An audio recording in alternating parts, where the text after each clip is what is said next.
ঈসা আলাইহিস সালামের অলৌকিক উপাখ্যান। আজ থেকে প্রায় ২০০০ বছর আগে ফিলিস্তিনের জেরুজালেম ছিল এক অস্থির জনপদ। সেখানে সত্যের মশাল হাতে বনি ইসরায়েলকে পথের দিশা দিচ্ছিলেন হজরত ঈসা আলাইহিস সালাম। তার হাতের স্পর্শে অন্ধ দৃষ্টি ফিরে পেত, তার দোয়ায় মৃত ব্যক্তি জীবিত হয়ে কবর থেকে উঠে আসত। কিন্তু এই আলোকবর্তিকা সহ্য হল না স্বার্থান্বেষী শাসক আর পথভ্রষ্ট একদল মানুষের। ১. ষড়যন্ত্রের নীল নকশা। ঈসা আলাইহিস সালামের জনপ্রিয়তা যখন তুঙ্গে, তখন ইহুদি যাজকেরা ভয় পেয়ে গেল। তারা রোমান গভর্নরকে প্ররোচিত করল এই বলে যে, এই যুবকটি রাজদ্রোহী, সে নিজেকে রাজা দাবি করে বিশৃঙ্খলা সৃষ্টি করছে। চারদিকে হুলিয়া জারি হল। ঘাতক বাহিনী তন্ন তন্ন করে খুঁজতে লাগল মহাপ্রাণ এই নবীকে। ২. সেই বিষাদময় রাত। অবশেষে এক রাতে একটি ঘরের ভেতর ঈসা আলাইহিস সালাম তার প্রিয় ১২ জন শিষ্যকে হাওয়ারিকে নিয়ে সমবেত হলেন। বাইরের অন্ধকার রাতে তখন শত শত ঘাতক সৈন্য তলোয়ার হাতে ঘরটি ঘিরে ফেলেছে। ভেতরে তখন চলছিল এক আধ্যাত্মিক কথোপকথন। ঈসা আলাইহিস সালাম তার শিষ্যদের দিকে তাকিয়ে হাসি মুখে বললেন, তোমাদের মধ্যে এমন কেউ কি আছে যে জান্নাতে আমার সাথী হতে চায়? বিনিময়ে দুনিয়াতে তার চেহারা আমার মতো করে দেওয়া হবে এবং তাকেই কাফেররা হত্যা করবে।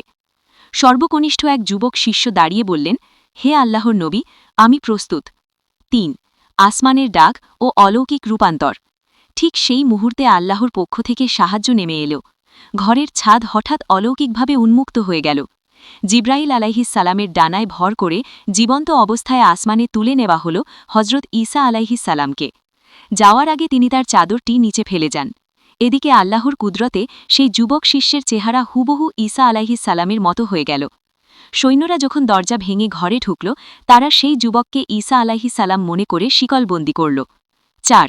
ভ্রম ও সত্যের জয়। সৈন্যরা উল্লাস করতে করতে সেই যুবককে নিয়ে গেল এবং চরম লাঞ্ছনার সাথে তাকে ক্রুশবিদ্ধ করল। ইহুদিরা চিৎকার করে বলতে লাগল, আমরা ঈসা ইবনে মারিয়ামকে হত্যা করেছি। কিন্তু মহাগ্রন্থ আল কুরআন কয়েকশো বছর পর এই মিথ্যার জাল ছিন্ন করে ঘোষণা দিল, তারা তাকে হত্যা করেনি এবং ক্রুশবিদ্ধও করেনি, বরং তাদের জন্য একজনকে সদৃশ করা হয়েছিল। সূরা আন-নিসা ১৫৭। ৫. বর্তমানে তিনি কোথায়?